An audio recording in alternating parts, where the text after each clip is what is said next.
changed a lot. You know, my profession is, I was a trained nurse, and I think Mrs. Evans already mentioned, did you mention that you were from the country and you were a farm girl? You know, we're both German farm girls, and I grew up, you know, horses and 4-H and cows and climbing trees, and you know, my life, I love the outdoors. If I did what Carol Fry's Flesh wanted to do, I'd have a ranch somewhere, you know, somewhere in Tennessee, and horses, and I'd be doing that because I'm just that kind of a person. And I always thought to be feminine, you had to be tiny and petite and blonde, you know, and I'm none of those. And so, you know, I was always so intimidated. I'll never forget the first time I went to House Nursing College. All the girls looked so nice. You know, I come from the hippie era. You know, although I was raised in a Baptist home, we still wore blue jeans, and we wore the ones with the big bells at the bottom, you know, and those weird ones. And so I could never really be a hippie. My parents, you know, taught me not to do drugs or drinking or any of that kind of stuff. And so I had this home that had standards, but, you know, everyone wore their pants when they worked in the garden or rode a horse, but you never would wear them to school. Public school, you never wore it. We always wore dresses. You know, that's how strict it was back in the 60s. And so, you know, it was a different kind of world than it is now. You know, it's like now, pants is a uniform for a woman. If she doesn't have them on, you know something's unusual, you know, because, you know, everybody wears them everywhere, you know. And so I grew up, you know, really thinking that I was doomed, that I couldn't be feminine. And I made it, of course, I may talk about that tomorrow, how I worked on it, because I have such a burden for us women to be gracious and feminine. Because, see, if we're not real opposite from the men, that's why we're having all this problem with same-sex things. So there's got to be a lot of differences, and the differences have to be exaggerated. And just like this curve, I practice that. You know, and you know, nurses, you don't expect the nurse to come in and say, "Sir, would you like to take this enema?" You know, I mean, just by the fact that you laugh, that's how utterly ridiculous it is, you know. And so, you know, I mean, I came from the country. I went into a profession that nurses are. Any nurses here? Any fellow RNs? Registered nurses, LPNs, good. You know, I mean, you've got to push beds. You lift people, you lift bodies. I mean, I've pushed beds up down the hallway, up to in an elevator, up to intensive care with people in them. You know, you have to do a lot of physical work, tremendous amount of physical work. It's not a job for somebody that's not going to do that. And then, you know, you're bossy. You tell everybody what to do. You know, you're going to take this enema. You're going to surgery now. You're getting this part of your body shaved, and too bad. And I mean, to put it bluntly, that's the way it is, right, ladies? And so I had a lot to learn when I came to House Nursing College. What I've got to be thankful for is parents that taught me to be teachable. They gave me confidence. They gave me the confidence to believe I could learn anything. And you can't take that away from a person. That one quality that they passed on to me, I'm forever indebted to, because I truthfully believe Carol Fry can learn anything she wants to learn. I just believe whatever God wants me to learn, I'll learn it. And I do it. And that's fun. That makes fun life and exciting. My topic tonight is one of my favorite topics, because I have such trouble with it, the tongue. The tongue. I talked a little bit about it last year when I was here, and but I'm going to talk some more about it, and y'all are going to just love it. You know, I became aware just in the last, I want to say the last few years, of how much we say is just, it's meaningless talk. Just absolutely counts for nothing. Having traveled with Mrs. Evans and being around her a lot, I'm always analyzing, why is it that people love her? Why is it people want to be around her? Now look, that's a big mosquito. He's not going to get anybody. Just let him do his thing. Everybody's watching him, and he'll be okay, and no one will die, and if he happens to get down on you, just slap him one and he'll be dead, okay? There's another thing about us nurses, you know. The other day in class, a wasp landed on a girl's head. And he wasn't doing anything. He was sitting on top of her poopy hair. And of course, you know, here's all these girls. I'm in the middle of trying to change their lives, and what are they doing? So I just calmly walk over, and I brush it on the floor, and I step on it like that. And they all just stared at me, and I said, you know, when you've seen buckets of blood, what is one wasp? But we'll pay attention to that. Did we pray? I need to pray, don't I? Let me pray. Father, I pray, Lord, you bless this session. I thank you for these ladies. I so much have already been blessed, Lord. I appreciate their spirit, their laughing, what a group already. We've been bonded together, it seems like already, so quickly. And Lord, I always ask you to knit our hearts together. And I don't know them, won't get to talk personally to most of them, Lord, but we know that we all share the same human frailties. We're all so much alike. Yes, different bodies, 420 billion different people, different genes, different eyes, different hair, but yet we're so similar. We're all sinners. All have the human frailty of the sinful body. And Lord, I pray you just really bind us, continue to knit us together. Lord, I pray that you'd keep Mrs. Evans strong, and I ask, Lord, that you just give me the words you want me to speak tonight. And let me be used, Lord, in this meeting. In Jesus' name, amen. I became so aware in the recent years of just how much meaningless talk goes on. And women just say things that don't need to be said. I'm not even really talking about gossip. And, I mean, we all know when we say so-and-so is divorced that's gossip. We know we shouldn't be saying that. I'm not even talking about that. I'm just talking about meaningless junk that gets said. And when I was 23, I met Mrs. Marlene Evans, and I was in school to be a doctor. I was engaged to a doctor, and I don't think I'll give much of my testimony, but just to say that I knew she was different when I met her. I was captivated by her and went immediately home and quit medical school, got out of medical school, became a Hyles Anderson College student, and my mother had been praying for this to happen. And I began what I call my relationship with my mentor. I was first her student, and then a volunteer for her, and then became her employee, and then became her actually co-worker, assistant while she was Dean of Women at the college for 19 years. I was her assistant Dean of Women, and now I call her, my teacher and mentor of 24 years, and I am a super blessed person. It goes two ways. She's got to be willing to teach me and be patient, and I've got to be willing to take it. And I'm just very blessed that I've been able to meet her. And I knew she was different, and why is because she's a person who talks differently. And I knew at age 23 I did not want to be like everybody else. I had spent, though, a lot of years trying to be different in the wrong way, And I think that's what the hippies wanted to do. They wanted to be a different generation, but they went about it all the wrong way. And so many teenagers do it. I crack up at these styles now. These big, fat, sloppy shoes. Look, folks, those are not new to us. We saw those in the 70s. And these long, flowered skirts, and the chunky shoes. We wore all that. We've been there and done that. I think teenagers, and of course, that there's just something in us that really there is a desire, a God-given desire for us to be different. Usually, we go about it the wrong way.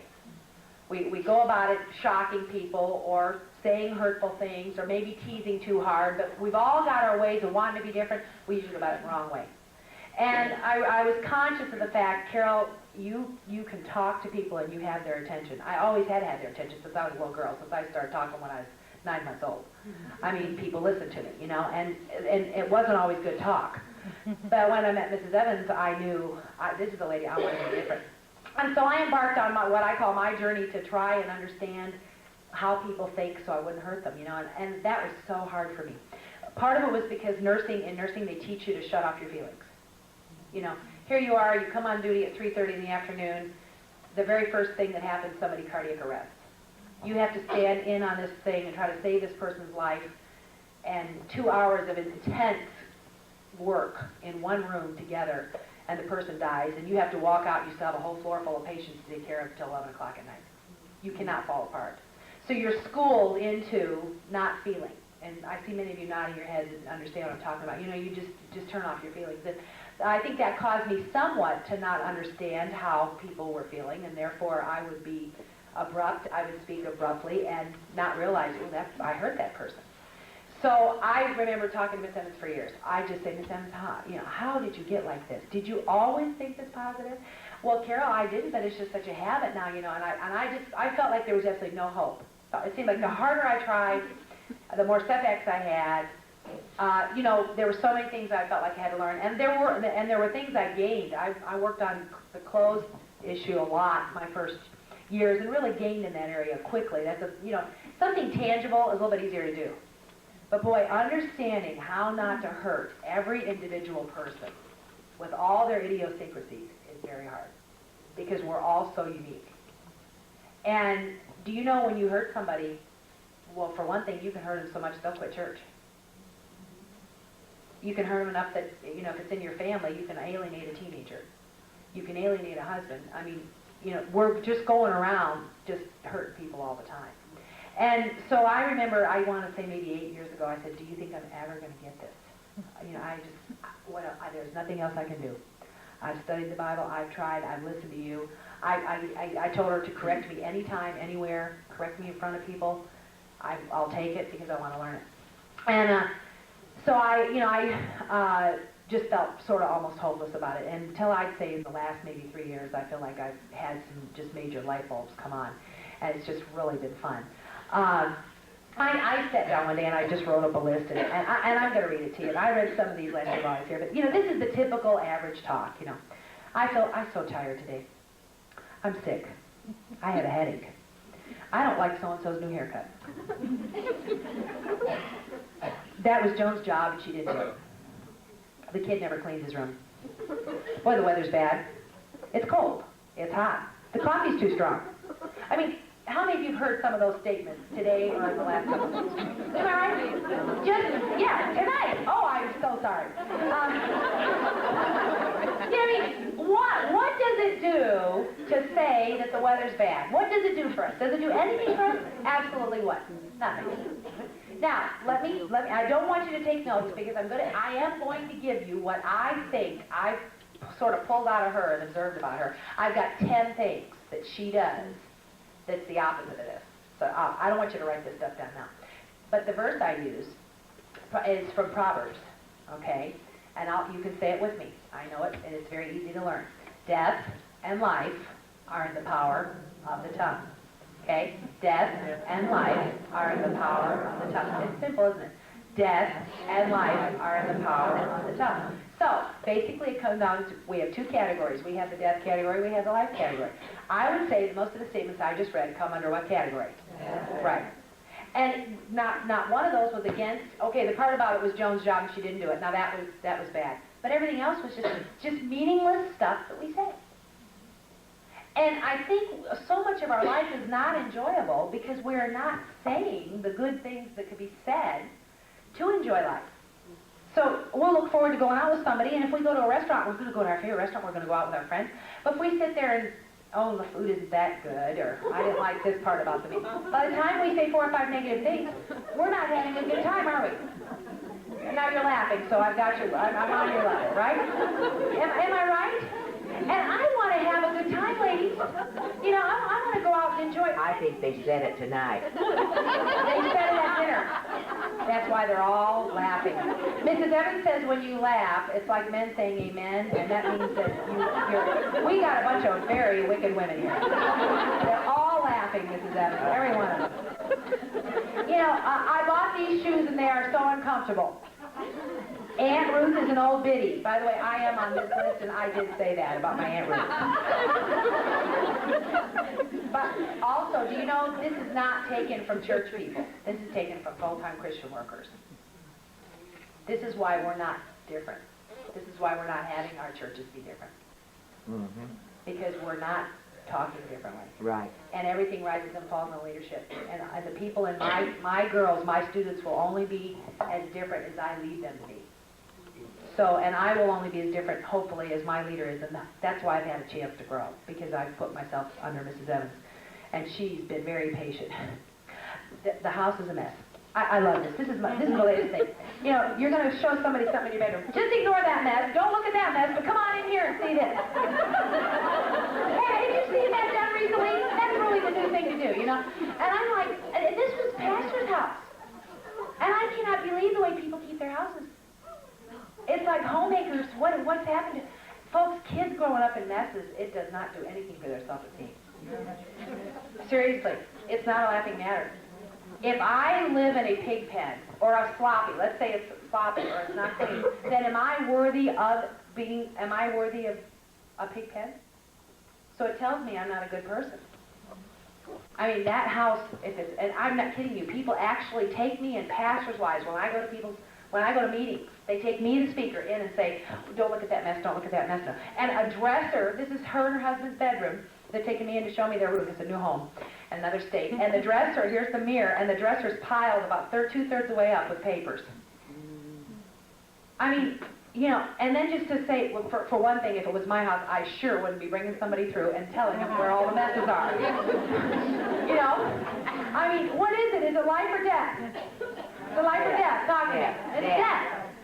Now, you want to have life. You look at Miss Evans, you want to have life. You see, you admire this lady. How can this lady sit here as a terminally ill cancer patient and talk this way?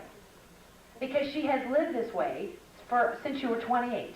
Is when you had your teacher start working on you, right? Right.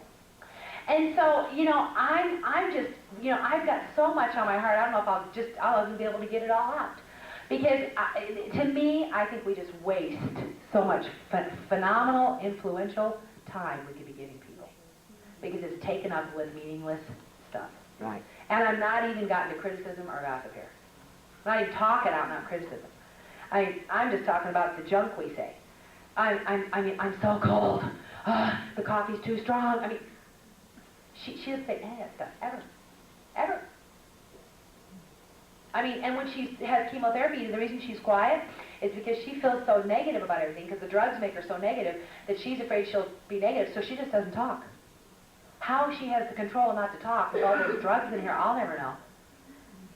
But I guarantee you, ladies, if you want to die in a glorious manner, it's not going to start when you're dying. It's going to start now. I mean, is it any wonder we have kids, little kids with guns shooting people? Why? Because death and life are the power of the tongue. They've already been killed so many times with somebody's tongue. Of course they're going to kill us back. I couldn't believe how much I was a complainer. I don't think we know what complaining is. Okay? Now, I made 8 statements up about complaining, all right? And the word complain means to find fault. To find fault. Now, I'll tell you what, I'll say my statement, and if you want to write it down, you can, but I want to say it first. Here's what I think about us women. See if you think I'm right, because I've never really said this to an audience before. Okay, the strength of finding fault is a woman's asset. Okay, example, the baby is crying. All right, folks, when a baby cries, am I right? There's usually 3 problems. He's hungry, he needs his diaper changed, or he's in pain. Gas. Slap him on the back, burp. Am I right? Now, all right, now let's back up the process. What do you have to do to figure out why a baby's crying? You have to find the problem. You have to find the fault, don't you? Right? Okay. Let's talk about a recipe. It doesn't taste good. You cook something and, oh, what does it need? There you go again. You're finding fault with your recipe. It needs some salt, needs some garlic, needs something added to it, correct? I think personally, the whole problem with complaining, and I don't think men complain here as much as women, it's women with the mouth. Men don't even know what they feel until you go home and tell them, and then you get them all mad. I mean, you know, they're just happy. Just let them sleep it off, or let them eat it off, or let them hunt it off, whatever they want to do. You know, they'll just, you know. But unless we go get them stirred up and tell them what's going on about this woman and this woman, they don't even know what's going on. That's true, because they don't have hormones like we do. You know, God made them different.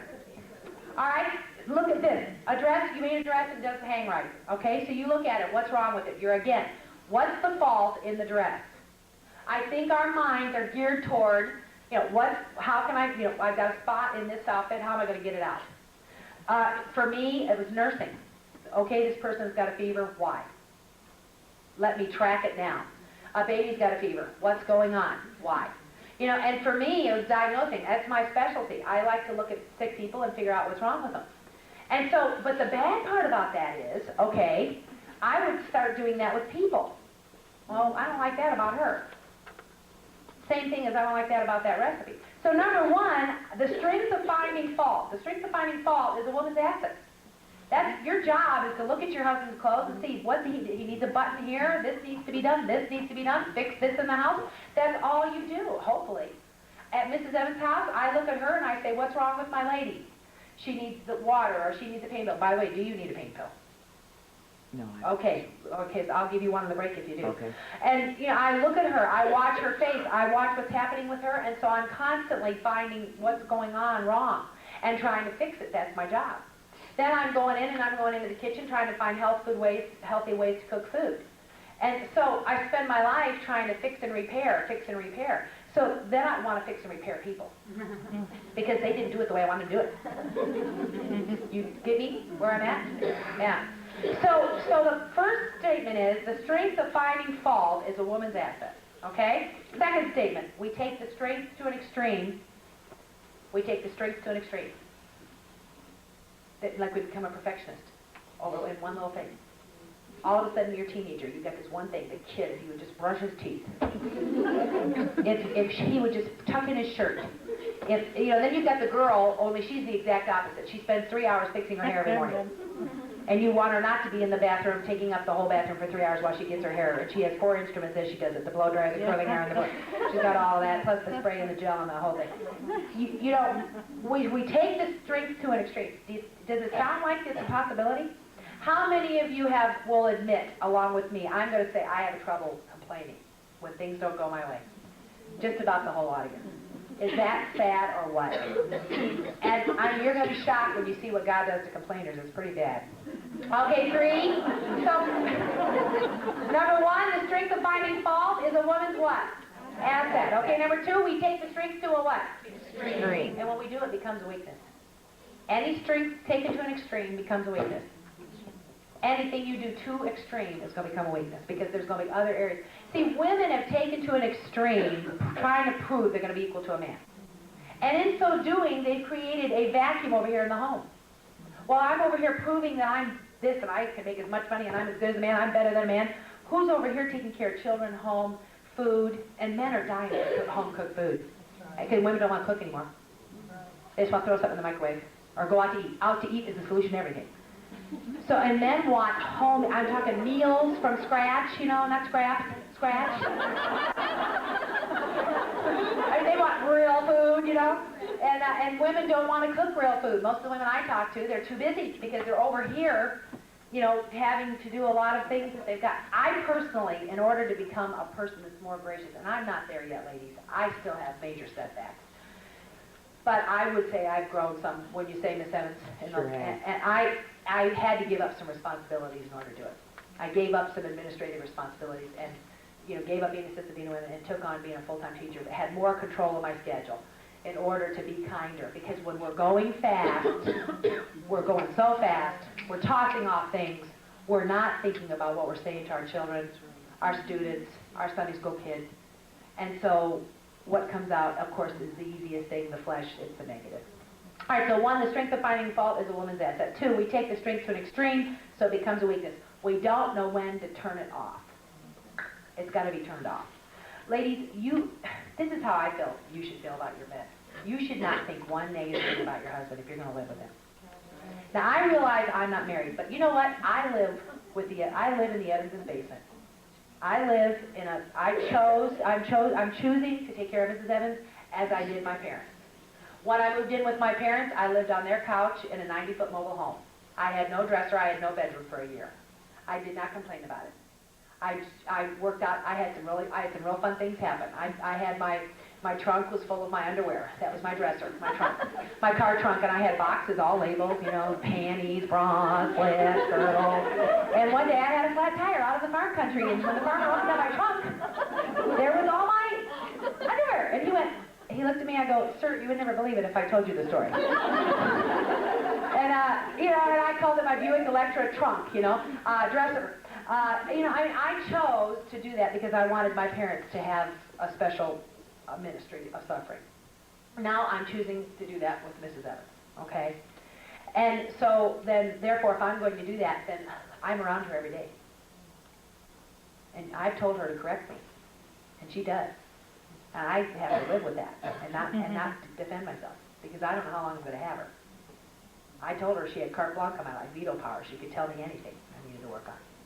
And that's hard to do because I love her and I want to please her more than any person on this earth. So it isn't marriage in that sense, but it's extremely close friendship. And we are mixed roles. Sometimes most of the time she's the leader, but sometimes I'm her nurse and she's my patient and I'm leading her. And we have to go back and forth. I can't let myself think one negative thing about her if I'm going to let her teach me.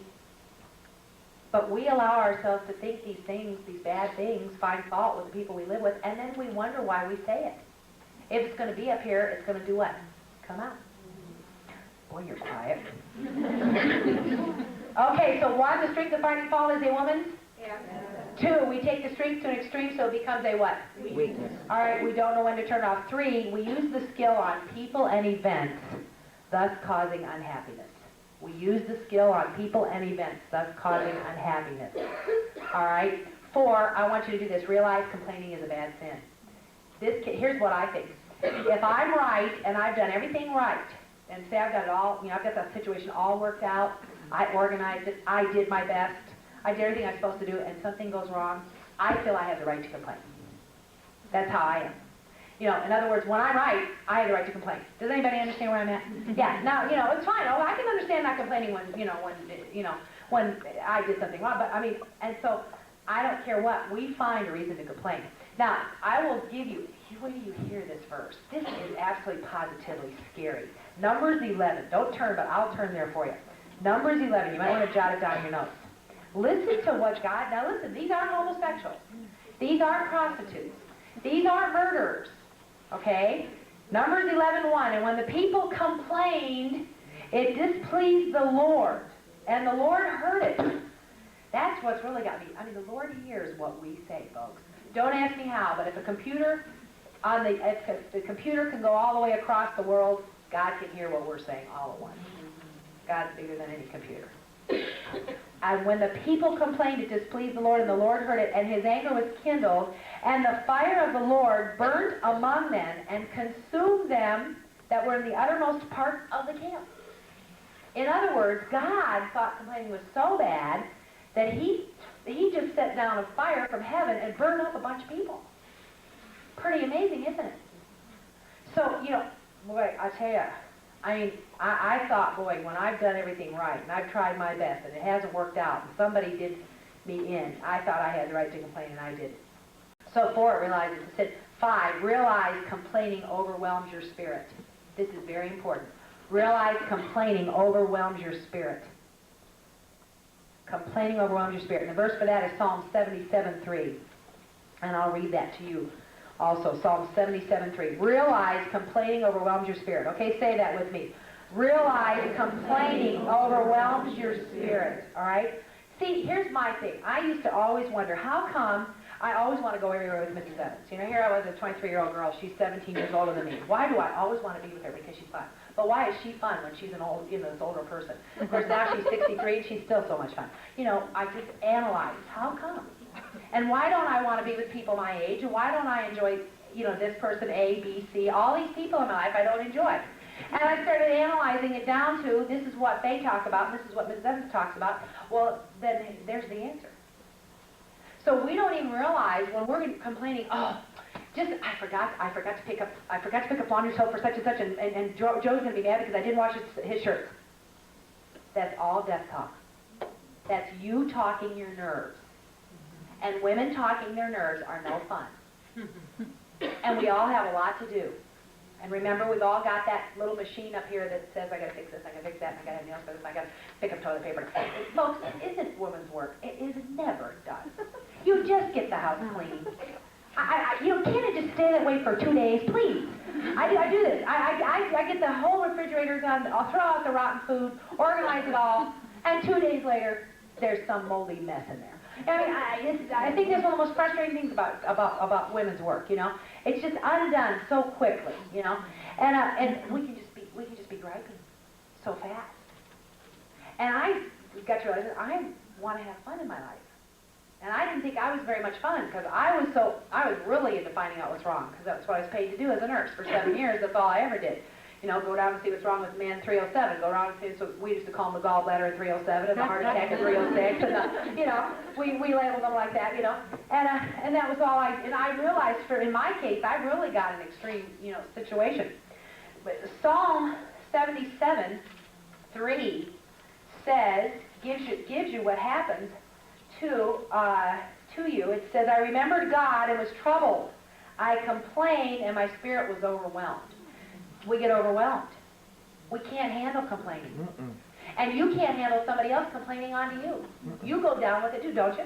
Yes. Yeah. And complaining is saying the coffee's strong, the weather's bad. Folks, that is complaining. Stating the negative is complaining. I did not really know that. I just think I was ready, I just think I was satisfied with normal chit-chat. And it happens all the time around me everywhere. Okay, so realize complaining overwhelms what? Your spirit. And really, what about the spirit around you?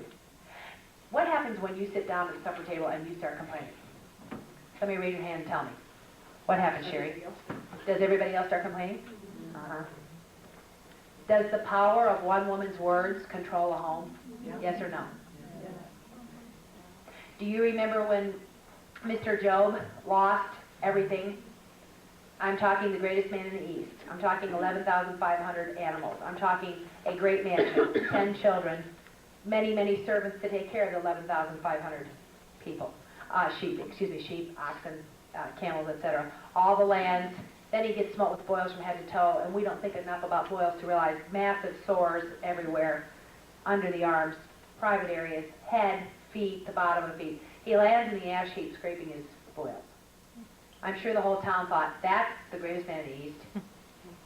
He sure isn't what we thought he was. And what did Mrs. Job come out and do? Dost thou still retain thine integrity, curse God, and die? She suggests that he commits suicide.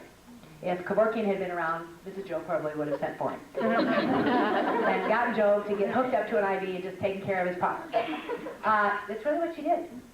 Then she, of course, disappears for the whole rest of the book. Now, folks, do you think she knew the Bible was being written when she said that? Do you think she knew? I just wonder what's being written about what we say. How do we know? How do we know there's not something being written in heaven? We don't know what's going on up there. I mean, our words could be being recorded. Because I certainly think if Mrs. Job had any indication that her husband was that great and that, you know, she might possibly be somebody that was going to be recorded, she certainly wouldn't have said that, would she have? No, because, see, we want to talk right, but we're impressing people. But, boy, we can really say the things at home, or when we're with our friends, we can toss off things. I said something that the Lord pricked me about when I said when I first came. I said this in the van. I need to apologize. I said Niagara Falls. I was a little bit surprised when I first came here. It's a little generic, and I thought, Carol, you didn't need to say that. Will you forgive me for saying that? Thank you, because that's the town you've got to fall in love with. And now the falls are gorgeous. And so did I need to? Was that death? And the Lord spoke to me about it, and I'm so glad. That's how sensitive I've gotten about about what I say. And let me tell you, before, I wouldn't have thought a thing about saying anything like that. I mean, I came from those hillbilly West Virginia brothers. You tell it like it is, sister. I mean, I've got opinions, you know, and I mean, we tell them, you know, have opinion, we'll give. And, you know, I didn't need to say that, you know. There was no need. All right, so realize complaining overwhelms what? Your spirit, doesn't it? Right. Overwhelms your spirit. Okay, the next thing, the solution is to find the good in people and events and just start saying it. Just start saying the good. I don't care if there's 5 bad things about your husband and there's 3 good. Say the 3 good. So talk about the 3 things you like over and over. Find new ways to express what you like about those 3 things. Mm-hmm. Do you want to say a little about that? I heard you go, mm-hmm. Say If we're so busy going over and over and over what we do like, there just won't be time. We won't even be thinking. We'll just be ignoring what we don't like. Because we're so busy talking about what we like that we fall in love with him again. And this is how she is. I used to think that I thought simple-minded was 7. Why is she telling me for the 3rd time this week that she saw a deer? She told me, does she think that I'm dumb? Does she think I didn't hear her? She just told me the story about this deer for the 3rd time. You know, now I figured it out. She goes on and on about the good to so many people, to all the time about what, oh, we saw the deer. We'll go home from this meeting and she'll just say, we'll just tell all the good. Well, so far there hasn't been any bad, other than me saying that you have a generic town. I mean, we'll just go on and on about all the good and on and on about the good. To, you know what? I don't think there's any bad anymore. Now, I used to say, oh, she just sees life through rose-colored glasses. It's a wonderful way to see life. Amen. Look, folks, we've got to live on this little round circle until Jesus Christ comes or until we go. Why be miserable? And a lot of our misery comes from this right here. We don't even realize it. We have no idea. We just say whatever. And as you go on and on about the good others, we'll find their spirits coming up. I mean, we had a nice meal tonight. We went to a really nice Italian restaurant, and the Italian bread was delicious. And I won't tell you that we did cheat and have a little piece of delicious walnut cake. You know, and pretty soon we were talking about this, we were talking about that. And brother, let me tell you, the ladies Brother Kuiper is a teachable man. You have got yourself a great guy. I wanted him to be hired at House in college.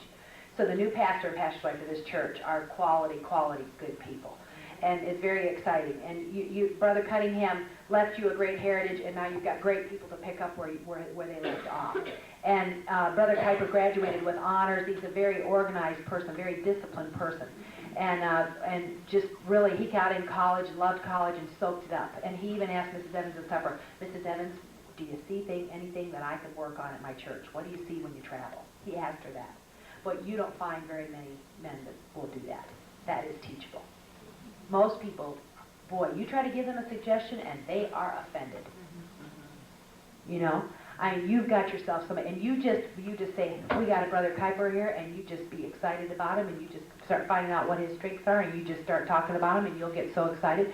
You know, Mrs. Evans is a unique lady. She has lots of unique little things she does. Like, she puts her lipstick on in the morning before she brushes her teeth. Now, you know, I have never figured this out about her. Now just let me give you, I can't figure her out on some of these things. I'm a more logical, person. There's a certain way, you know how you get dressed every day. You know, you don't put your outer clothes on before your underclothes, right? Now, there's a logical, yes, Miss Evans always puts her lipstick on before she brushes her teeth. She always puts her mascara on before she puts her other makeup on. I always put my mascara on last. She has a logic that I don't understand. But you know what? I major on that lady's spirit and that lady's attitude. And is it going to matter how many years from now how she puts her lipstick on? Then after she brushes her teeth, she has to put it on again. And I want to say, Miss Evans, and so now that I'm over there, I want to say, Miss Evans, well, just, can't you? No, she's 64. Am I going to change her putting on her lipstick before she brushes her teeth? Am I going to change that about her at this stage of the game? I don't think so. Yeah, so why don't I just give up? And I don't. I haven't tried to change you about that. I just haven't accepted. No. I mean, we just accept each other's. Look at folks. You've got to tell this. Stand up and tell them what your husband says about being strange. Oh, this is really good. My husband says that he and I are weird. But he says that that makes us a cut above most people because other people are weird, but they don't know it. Thank you. I mean, we've all got see, some of the things that you're bugged about, people you live with are idiosyncrasies. You're bugged about something, they do something that isn't going to matter 100 years from now, not one bit. But you get irritated by these things, the people you live with, people you're around, your friends, and those are the kind of, that's the kind of things that split churches. Fighting over what color the carpet's going to be. And this deacon's wife goes home, talks to this deacon, and this deacon's wife goes there, and they're going to have a church split. Church splits are usually over things between women that have gotten upset and gone home and gotten their husbands upset, and then the husbands voted, and then that's what's happened, isn't it, Miss Evans? Yes. Most of what we've seen. And let me tell you, I have been Baptist since the womb, folks. I have been Baptist since before I was ever born on this earth, and I've seen nothing but Baptists do nothing but fight. Because we just want to complain and have our way. It's just amazing to me how dumb I've been in this area. I think, do you understand what it means to have a blind spot? Okay, I think we all have strengths and weaknesses, and I think those of us that have extreme strengths also have extreme weaknesses. And I think I was a person who had a big blind spot on this. I think my background, I think my nursing, I think I went towards things that just reinforced all that. I like colorful people. I know a man, and he's a friend of Mrs. Evans, and his family's a friend, and when they come around, he'll say something colorful, and my mind just grabs it. The last thing he said is a death statement. I love seagulls. He goes, oh, seagulls, flying rats. So about 2 weeks later, I find myself driving along with Miss Evans, and I go, there goes a flying rat. And she looks at me and she said, where did you get that at? Why is it that I pick up, I don't care what it is, colorful man, I'm going to picking up? You know, my aunt Donnie. When I call home, I have one distant relative. I do not have any immediate family. My entire family's in heaven, and I have one distant family, and my Aunt Donnie, and she is a unique individual. When I call home, I don't call her very often, but when I do call, I'll call and say, "Hi, Aunt Donnie." Well, holy hell. How are you? I mean, that's how she talks, and she puts those two words together. You know, I mean, you know, and she's the type that smokes her cigarette while she reads her Bible, you know? You know, she's that country hillbilly lady with no teeth, and she's my only relative that I have that's known me since I was a little girl. And I love her to death. And you name it, whatever she says, I'm going to copy it.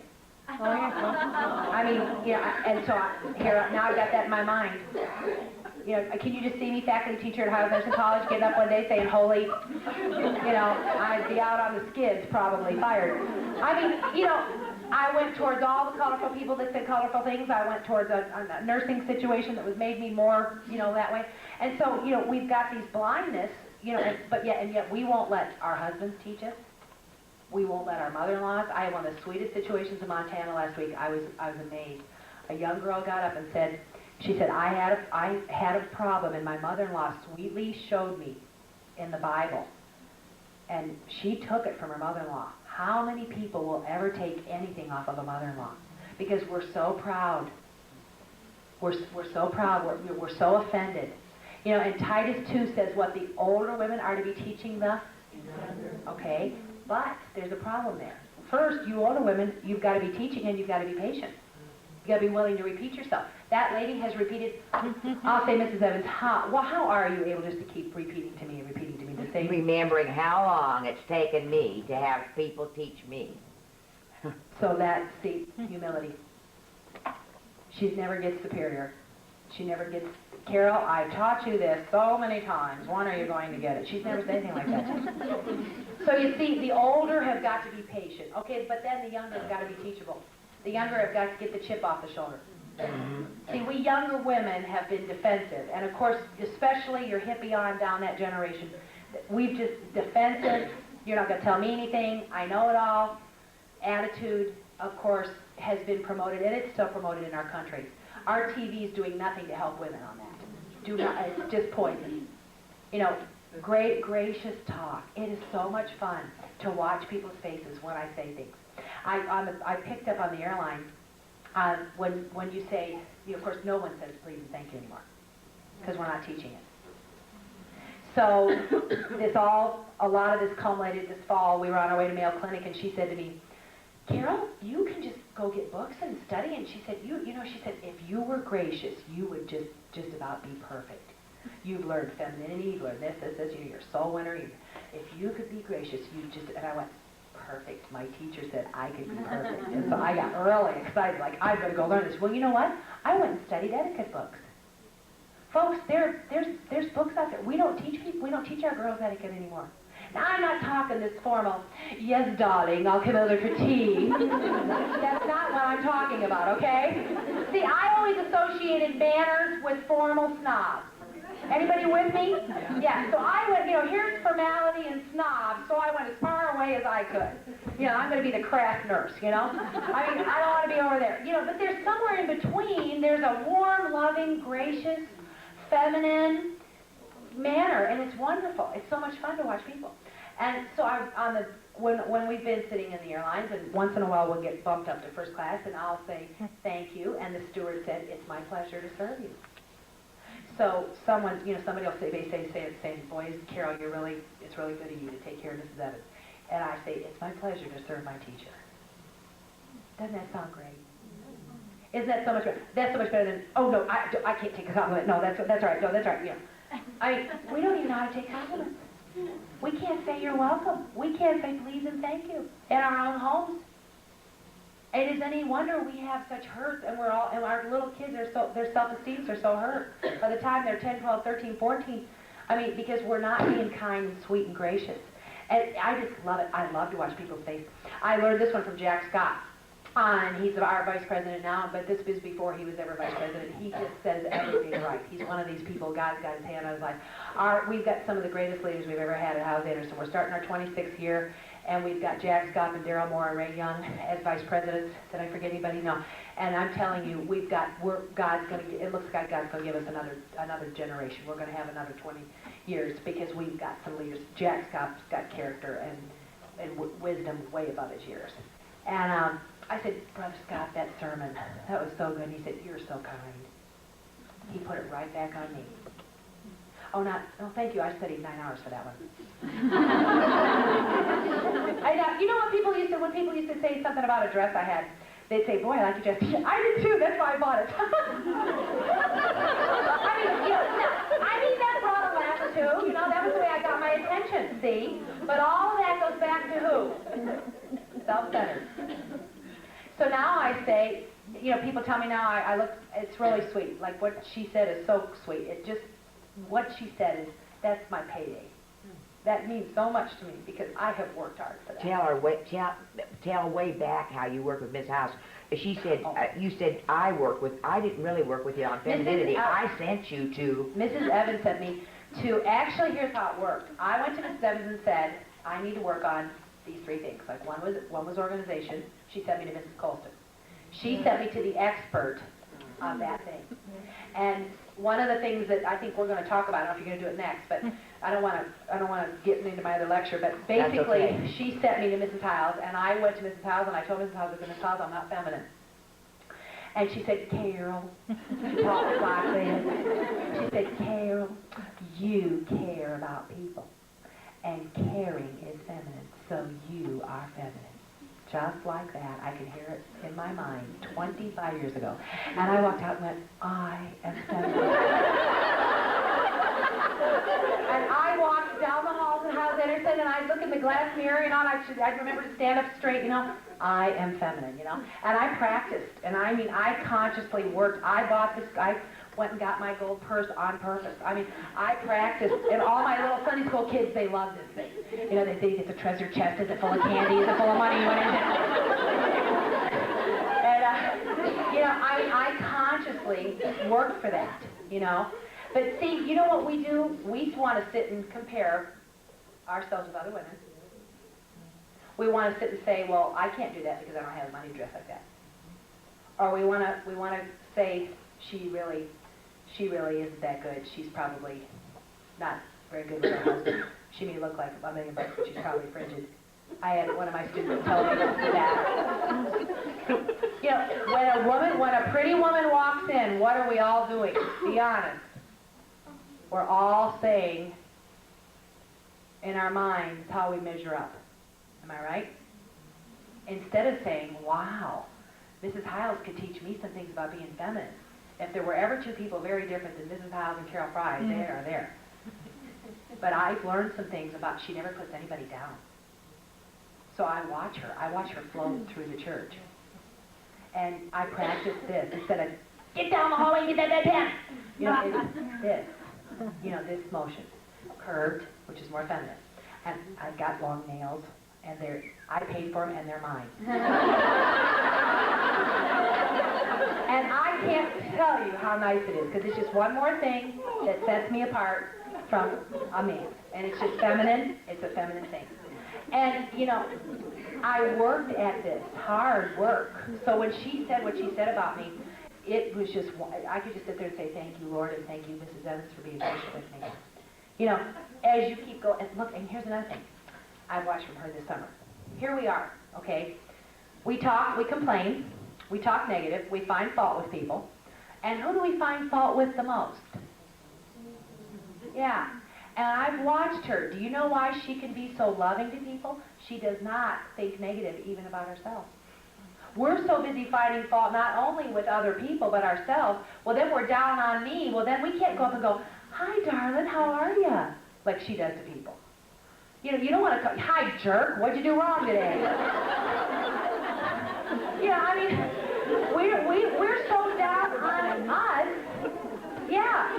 Folks, don't, you know what I think we are? I think we're Baptist Catholics. We think, seriously, dear Holy Father, I am bad. I confess my sins. I am a jerk. I think I was not the victim. I think that if we think we chastise ourselves verbally over and over, Getting down, I did this to myself. I thought if I got mad enough at myself, it would help me do right. It doesn't. Does it work? Has it helped you? All it does is make us feel worse about ourselves. You know that old saying, the boss yells at Tom at work, the husband. The husband comes home and yells at the wife. The wife yells at the kid, and the kid kicks the dog, and the dog kicks the cat. It trickles right on down. So, boy, I can't sit here and tell you I still don't blow it. I do. I make mistakes, but I have tried to discipline myself to go back and say, will you forgive me? And that has helped me because we don't like to say those words. It's really to say, I'm sorry, but will you forgive me for being unkind or being ungracious? And I myself just have to honestly tell you, I had no comprehension how much I complained. And I think, you know, if I did it, and I've been in Christian work 24 years, good night, you know, where are we? And I have such a burden. I'm so scared for her to leave us. I'm petrified. Who is going to take up the torch? You know, because who's going to take the torch for married women? And who will the women listen to? Who is strong enough that will listen to? Because women we're not listening. We have no leader. You're supposed to have our husbands, but we're so into weakening men that they're not strong enough to lead us. I was talking to somebody recently, evangelist's wife, the person that works with this person. I said, can he get her to do things? And this woman said, he has no control over her. And I can guarantee you she's already limiting his ministry. He's an evangelist, quite well known. And his ministry is not going to go where it could if he could lead this woman. She has such a low self-esteem, she can't do what he wants and refuses to. Has health problems and won't take care of it. We limit ourselves all the time because we're too proud to take correction. And you know what? It hurts me. I hate when she starts telling me something I've done. Oh, it just kills me. Like, I was really glad I policed myself on that situation I said about Niagara Falls because I didn't know if you had picked up on it. I just didn't need to be said. Did you pick up on it? I don't know. You don't know?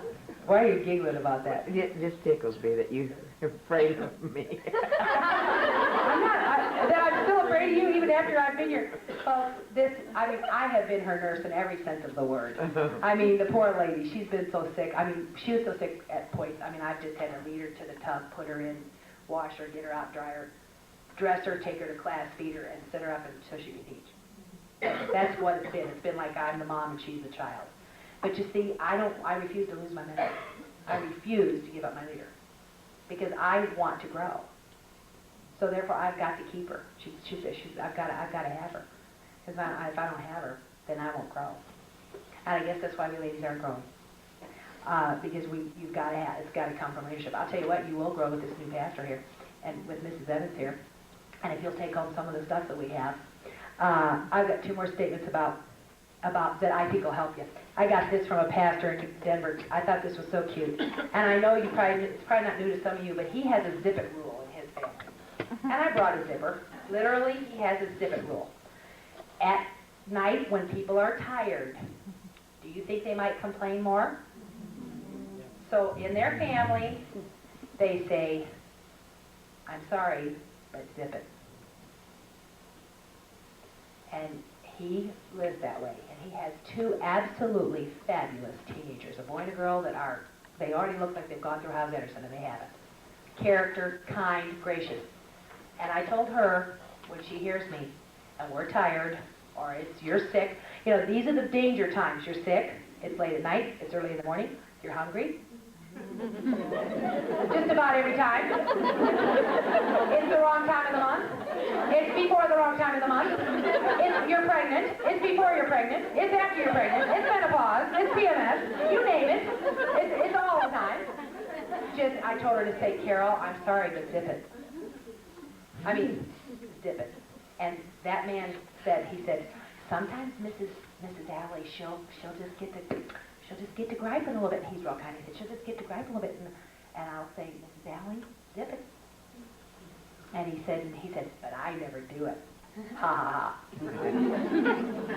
I mean, wouldn't it be something if we just zipped it? Now, she doesn't ever say, she probably says zip it to herself, I don't know.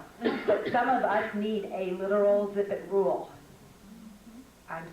Wouldn't it be sweet if we could say, you know, we have to either get mad and put somebody down. Wouldn't it be sweet if you just say, I'm sorry, Carol, just zip it. I came home from a 14-hour, 15-hour day at Hauser's in college, and I thought there was going to be some food at the house that got given away. Nobody's fault. There's workers in and out. I was coming home. I had 1 hour to get back. I registered students all day, or first day of classes, registered hundreds of students at the college. Where I would be 6:30 to 5 o'clock, had 1 hour to eat, change clothes, go back to evening college, and do the same thing again until 10 o'clock. Walked in and the food had been given away. I was mad. But who was I thinking of? She was sick with chemo. She wasn't at her strongest. I said about 3 things, 3 at least, and 3 things took her down. And then she felt bad. My complaining made her feel she'd done the wrong thing. So after that, on the way to Mayo, we discussed the problem. And we were in Denver that week, and we heard the little zip it. So I said, okay, if you hear me, if I come home tired, and I've had an 18-hour day or whatever, which happens sometimes, and you hear me, I said, if you'll say, I'm sorry, Carol, but zip it. If she says it that way, I'll stop immediately. I mean, folks, we're just absolutely blowing it with our mouths. There is absolutely no reason for people to want our Christ the way we talk. I mean, it's sad. And I can tell you, there's girls I've hurt. They're around the country, because I came from this rough, tough, and my mom and dad weren't mean, but I had it from my background, my relatives, my nursing. I had a lot of mean teachers were mean to me. Had a lot of teachers that were gruff and mean with me, and thought I should do the same thing. I thought it was needed. And boy, I mean, I've gotten a real education from watching Miss Evans. And it's so much fun to say, it's my pleasure to serve my teacher. You're welcome. You're so kind. That's so sweet. That makes me feel so good. Doesn't that sound great? Doesn't your face just go up? Don't you just feel good? Aren't those beautiful words? So much better than the stuff we can say. Let's bow our heads. I gave you quite a few verses tonight. How many of you will say, just first, I'm much more aware of the power in my tongue. I'm much more aware there's death and life. Raise your hand and let me see that. That's wonderful. Almost every hand. Okay, put your hands down. Now I want to see how many of you are really going to go home and make an effort. I mean, whether it's Bible verses, whether it's get under somebody that's in your church that's positive. Become accountable to somebody. You're going to make a conscious effort to change that complaining attitude and to change that death talk. Let me see your hands on that one. Oh, that is marvelous. Father, now you see all these hands, almost every hand in the whole place, Lord. Lord, I just can't believe what you have to listen to. You've been so good to us. I just am so sorry that we're so bad. And Lord, most of the world doesn't have the food we have. We throw out more food than most of the world has, and yet we complain about food. We had, you said the Son of Man didn't have a place to lay his head. He did not even have a bed. And I doubt there's anybody here that could say they don't have a bed. And Lord, we're so bad about complaining. I just thank you. I thank you for your patience, Lord. You're so much more patient with us than you were with the Israelites. You haven't burned us up. And Lord, I know there's plenty of times I've said things that just did not have to be said at all. And I pray, Lord, that you'd help us, ladies, to go out of here. Lord, help us to stop speaking death. Help us to stop killing people with our tongues. Help us to realize what we're saying to these little, beautiful little children, beautiful little minds, beautiful little self-esteems, Lord, that can be so crushed. And Lord, what we're doing to the men in our world, how we're weakening them, how we're telling them what to do. Just going to a restaurant, a hostess will say, look right at the woman and say, how many? Won't even look at the man. Lord, I just pray you'd help us to know and help these ladies to go out of this meeting just different, very, very different, and not ever be the same. In Jesus' name, amen.